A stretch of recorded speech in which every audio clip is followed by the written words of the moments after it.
জয়গুরু সবাইকে। সর্বপ্রথম আমার পরম দয়াল শ্রী শ্রী ঠাকুর অনুকূল চন্দ্রের রাঙা রাতুল চরণে আমার শতকোটি প্রণাম। তৎসহ বড়মা বরদা বর্তমান আচার্য দেবের রাঙা রাতুল চরণে শতকোটি প্রণাম জানাই।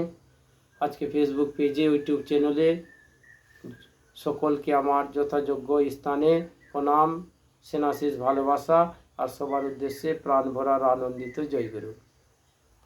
আবার আপনাদের সামনে উপস্থিত হলাম পরম দয়ালের কৃপায় ও করুণায় ঠাকুরের কিছু অমীয় বাণী নিয়ে। তার অন্যতম একটি বাণী ছিল, যোজন যাজন ইষ্টভীতি করলে কাটে মহাভীতি।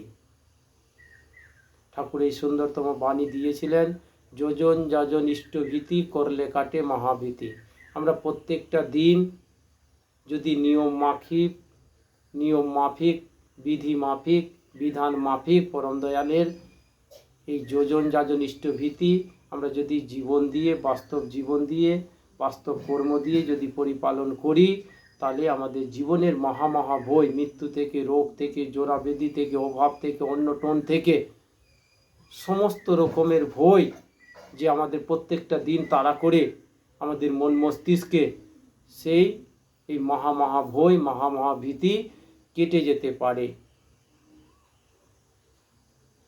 উদ্ধার পেতে পারি, ত্রাণ পেতে পারি। কিন্তু আমাদের এই যে করণীয় কাজ, যোজন যাজন ইষ্টভীতি, প্রত্যেকটা দিন আমাদের যেমন স্নান করি, রান্না করি, খাবার খাই, আমাদের যে দৈহিক কাজ, জীবনের যেগুলো কাজ নিয়মিত, যেটা ডেলি রুটিন, ওই রকম যদি আমরা জীবনের এই তিনটা কাজকে প্রত্যেক দিনের করণীয় কাজ ভেবে করি, তাহলে আমাদের জীবন থেকে, প্রত্যেকটা মুহূর্ত থেকে, মহা ভয় থেকে, রোগ থেকে, জোড়াবধি থেকে, সমস্ত অভাব অন্নটন থেকে আমরা উদ্ধার, ত্রাণ, পরিত্রাণ পেতে পারি। কিন্তু বাস্তব জীবন দিয়ে আমাদেরকে পরিপালন করতে হবে।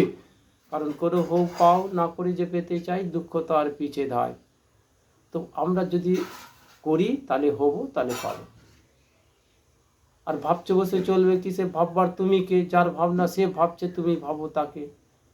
আমরা তাকে কি করে ভাববো, তাকে নিয়ে কি করে চলবো, তার সঙ্গে কি করে যুক্ত হব, ঠাকুরত্ব কি করে জাগবে, এতগুলো যে প্রশ্ন, এর সুন্দরতম রাস্তাটা ঠাকুর দিলেন যোজন যাজন ইষ্টভীতির মাধ্যমে। আমাদের ভিতরে সেই ঠাকুরত্ব জেগে উঠবে, তাকে নিয়ে ভাবতে পারবো, তার হয়ে প্রত্যেকটা মুহূর্ত চলতে পারবো, তার হয়ে উঠতে পারবো। এই তিনটা কাজ যদি আমরা নিয়ম মাফিক, বিধি মাফিক, বিধান মাফিক করি, তাহলে আমাদের তার সঙ্গে যুক্ত হওয়ার এই সুন্দরতম রাস্তাটা তিনি দিয়ে গেছেন। আর এই পরিপালনের মাধ্যমে আমাদের জীবন মহা ভয়, রোগ শোক জোড়াবেদি থেকে ইত্যাদি থেকে প্রত্যেকটা মুহূর্ত আমরা রক্ষা, ত্রাণ, পরিত্রাণ পেতে পারি। সবার পরম দয়ালের শ্রীচরণে আবার সবার অনন্ত কোটি মঙ্গল প্রার্থনা করে আমার সুন্দর এই বাণীটি শেষ করলাম। সবাই ভালো থাকবেন, সুস্থ থাকবেন, আনন্দে থাকবেন। জয় গুরু।